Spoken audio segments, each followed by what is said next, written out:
Sanjeevani, the elixir for mankind.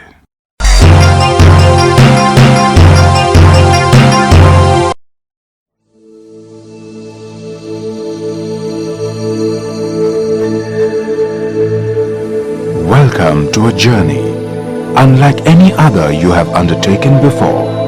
One which will leave behind an enlightening experience. While all your previous excursions must have been limited to the earth, barring a select few who may have ventured in space up to the moon, this is a trip which knows no barriers of this physical world and its dimensions. It is an expedition which at one moment will take you deep within, very close to your own true self, and immediately on the next take you beyond the universe into the sixth element.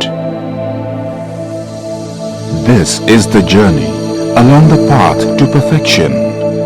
Along this path, you will meet a man who was the first to walk along it and achieve the perfect state.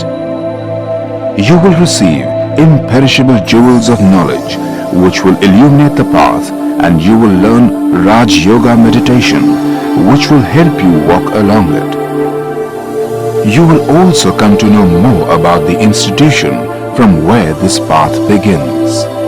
So, welcome once again to this unique journey, a journey which will give you the elusive Sanjeevani, the elixir for mankind.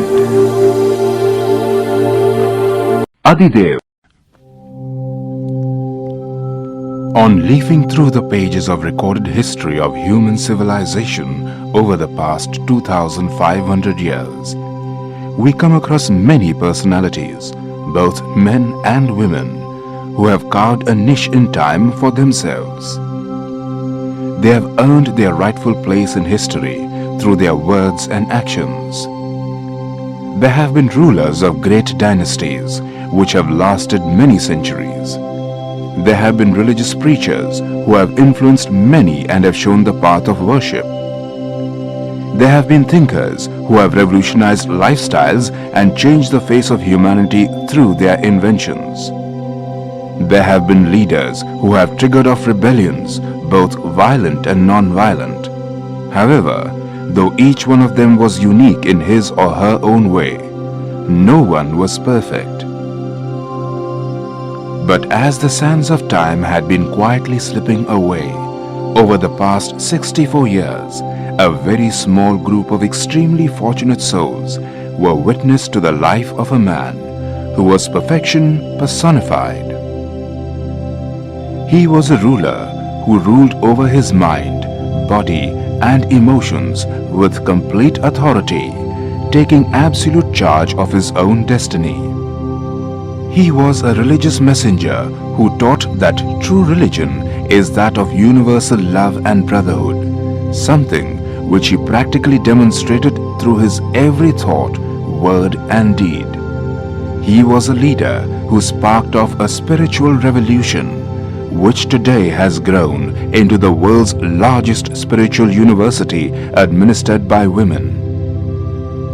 Little wonder that God Himself chose him as his corporeal medium, through which he taught the aspiring soul how to liberate itself from the corrupting influences of the present world. God aptly renamed him Prajapita Brahma, the father of human being in this physical world, the Adidev of all great souls. Brahma proved to be an inspiring example to become perfect, so that no one can say that it is impossible to achieve perfection. His actions have left an indelible mark for everyone to follow. And though he does not find a mention in written history today, his greatness will be seen in the near future through his children who have recognized him, who are following their father. Come, let us all match our footprints with his and try and get a glimpse of the greatness of this man. It was the year 1876, a seemingly insignificant year, but one which would prove to be of immense importance later. due to the birth of a child who would start a movement that would grow and eventually change the entire course of history. In the Sindh province, one Khubchandji Kriplani and his wife were gifted with a noble child whom they named as Lekhraj. He was very fair and good-looking. He radiated divinity which reminded people of an angel. As a young boy, he was handsome, obedient and fair at his studies and lived a very simple life. It was because of these very qualities that everyone liked him. He was also a devout worshipper of Lord Vishnu. In fact, as a rule, Lekhraj never missed praying to Vishnu every day. Lekhraj lost his mother during early childhood and his father passed away while he was young after a prolonged illness. After his father's death, he started working with his brother, who had a small grocery trade. But since his ways of running business were not suitable to his brother, they parted ways and Lekhraj started his own business independently. Because of his honesty, sharp intellect and tireless efforts, he soon became a very well-known jeweler and earned himself a name, fame and lots of fortune. His clientele included various kings, wealthy personalities, the then British Viceroy, the royal family of Nepal, and the Maharaja of Udaipur, to name a few well-known personalities. After he was well settled in business, Lekhraj married a girl named Jasoda, who complimented him in every way. As time passed, Lekhraj's family increased in size. His family members lovingly knew him as Dada, someone who was very sweet and affectionate. He used to love and respect anyone who came in contact with him. He was also a great donor at heart and used to give away large sums of money in charity to the poor and needy.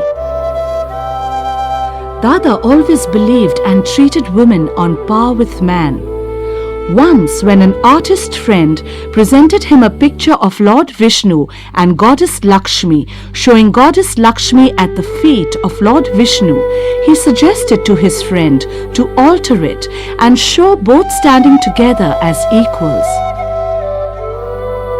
Another quality of Dada was that he instinctively knew how to behave with any person who accosted him, because of which he was extremely comfortable with children and elders alike.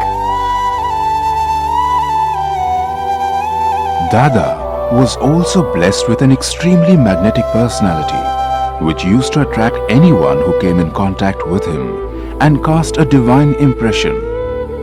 His face used to exude a divine glow.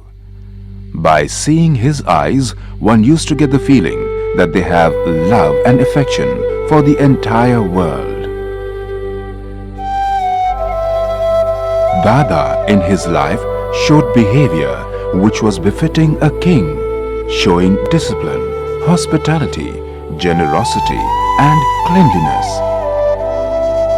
His teachings, respect for women, honesty, love, versatile personality, and his art of dealing with others made Dada's life unique.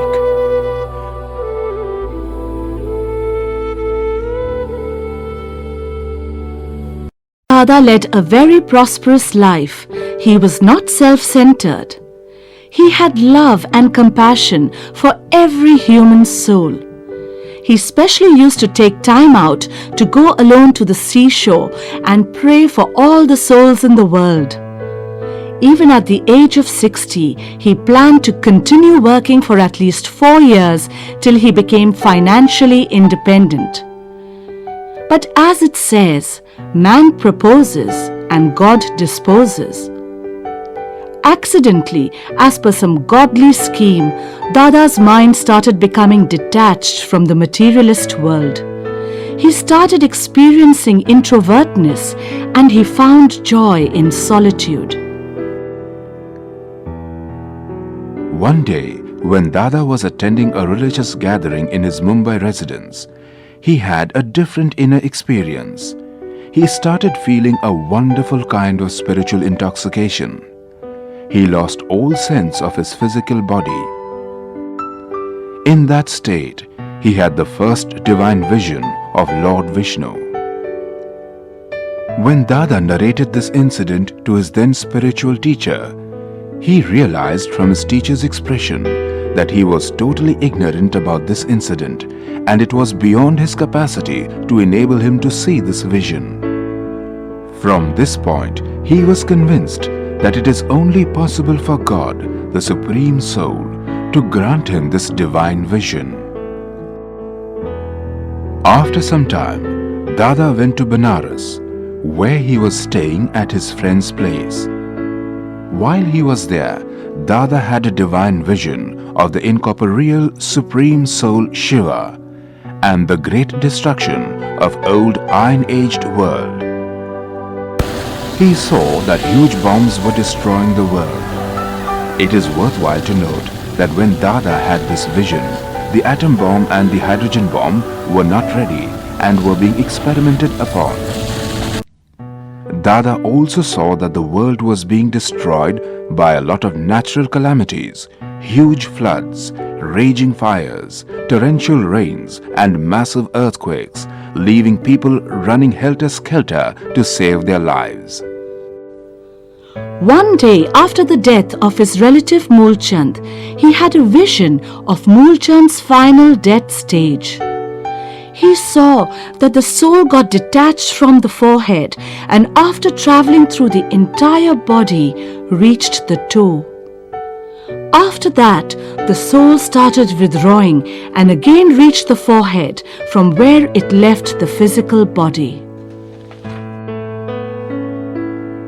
Within 1 week of these divine visions, Dada had another vision in which Lord Vishnu appeared in front of him and said, "I am Vishnu and you are the same." Then Lord Krishna and his various incarnations came up turn by turn and said the same thing. After seeing these divine visions, Dada's life changed completely. Everyone experienced that Dada was a different person now and he always was away from his physical body. One day, when his spiritual teacher was delivering a speech, Dada got up in the middle and went alone to a separate room. Seeing Dada get up, his daughter-in-law also followed him. She saw that Dada's eyes had turned a deep shade of red, as if red light was glowing within. His face had become very red and the entire room was aglow with divine light. Suddenly she heard a voice, which sounded as if somebody else was speaking through Dada's mouth. The voice was low at first and slowly increased in volume. The voice said,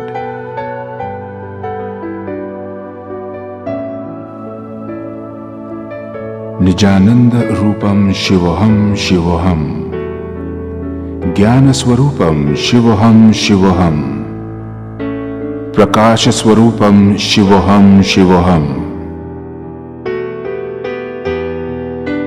which means, "I am the blissful self. I am Shiva. I am Shiva. I am the knowledgeful self. I am Shiva. I am Shiva. I am the luminous self. I am Shiva. I am Shiva." Then Dada's eyes closed. When he opened his eyes again, he said, "There was a light and there was some power. It was a new world which was extremely divine and where everyone was happy. Everyone had lots of wealth and there was peace and prosperity everywhere." The light and might then said that, "You have to make this new world." Afterward he realized It was the incorporeal Supreme Soul Godfather Shiva himself who had given his introduction and had made him his instrument for the establishment of the new, pure, golden-aged world after the impending destruction of the old, impure, iron-aged world.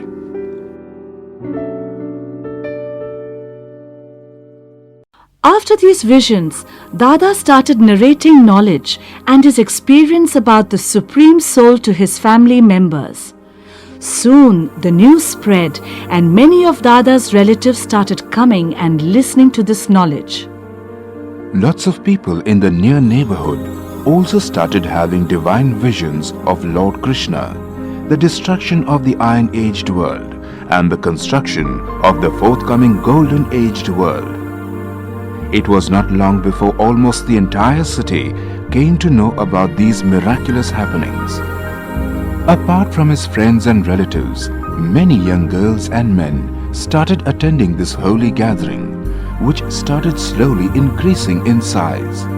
It became famous by the name of Om Mandali, because here they used to call the sound of Om and establish themselves in the meaningful or correct embodiment of the word. Through the practical application of simple living and high thinking, Om Mandali was able to successfully stop many malpractices and bad rituals against women being followed for many ages. It also transformed the life of many young girls of wealthy families from the extremely fashionable to the simple. Because of this, respect for Om Mandali increased and many families started sending their daughters and women folk to this holy gathering. Amongst the many sisters attending this beautiful gathering, there was a special girl named Radhe who later came to be known as Om Radhe or Mama. She was very disciplined, talented and had an exceptional intellect. Very soon she was convinced that the knowledge being given at Om Mandali was indeed the best knowledge, and she dedicated her entire life for donating this knowledge to others. Slowly the gathering grew to become a godly residential school in Om Nivas. Baba appointed Om Radhe as its honorary in charge along with a managing committee. Baba then handed over his entire wealth and property to this committee for running the institute. As the organization grew in size, certain elements started cropping up in society, which started opposing Om Mandali. They tried all possible means to restrict the growth of Om Mandali and even went to the extent of physically abusing the young girls and women regularly attending Om Mandali. They also resorted to picketing, stone pelting and trying to burn Om Nivas. They even suited Om Mandali in the court of law. The case was eventually decided in Om Mandali's favor, mostly due to Mama's defense. In 1950, as per the direction of the Supreme Soul, Om Mandali shifted its base from Karachi to Mount Abu, Rajasthan in India, with about 400 students. In 1952, Om Mandali was renamed as Prajapita Brahma Kumaris Ishwarya Vishwavidyalaya, with the headquarters being called as Pandav Bhavan, where Brahma Baba spent the rest of his life taking unceasing efforts to attain perfection. Soon after the establishment of the university, it went through a severe financial crunch. But being the moral colossus that he was, Baba did not break any moral principles because of any economic crisis. Brahma Baba was also a great administrator whose method of administration was based on love and regard for the human individual, and whose motive was the service of mankind. In the task of spiritual transformation, Brahma Baba knew no rest. For him, even at the age of 80, there was no rest but only the intense, unrelenting fervor to carry on with the task until the end. The godly service had by now taken speed. On the other hand, Baba also began to realize that he was very close to attaining his perfect state, for which he had worked every moment of his life. In Baba's last discourse, which he delivered on the 9th of 18th January 1969, he asked man, निंदा हमारी जो करे मित्र हमारा सो भवन लगे भगवान कहते ने मेरी गुलामी बहुत कर मैं आके मित्र बनता हूँ तो गाय भी जाता है निंदा हमारी जो करे अब बाबा तेरे समझाते जो कहते निंदा करते मेरी मेरा तो कसम बच्चे है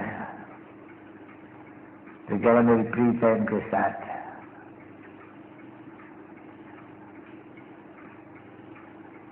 तो निंदा किसी भी न करना अच्छी होती है पछाई का तो है ही समय इस समय में सब खबरदारी लेनी चाहिए शाह नीचे मीठे में जैसे कर लेते रूहानी बच्चों पे थे रूहानी बाप और दादा का दिल जान से कहते इनसे याद प्रारंभ नहीं थे मीठे मीठे रूहानी बच्चों पे तो रूहानी बाप की नमस्ते लोगों कितना निम्रता प्यार निरंकार बाप का होते हैं अच्छा बाबा छुट्टी ले to become Nirakari, Nirvikari and Nirahankari.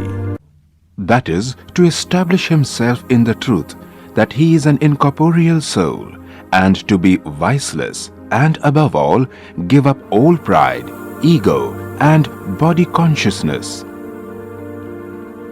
Just a few minutes after he had completed the night lecture, he left his mortal coil, putting his responsibility on others, particularly Didi Manmohini and Dadi Prakashmani, so that they would gain further experience in yet a wider field of service. But such was Baba's balance of love and detachment that at the time of leaving the physical world, he had not the slightest attachment for any of the children and the institution which he had looked after for so many years. Baba had now completed the work that he was to do in his physical frame, and he ascended to a higher realm of existence. He now became an angel, and in this stage of free movement and of independence from the gross and the physical, he had now his potentialities of service increased millionfold. From his angelic world, he, the angel, has now been visiting in unison with God, places all over the globe, and being bestowing godly knowledge, purity and peace on many human souls.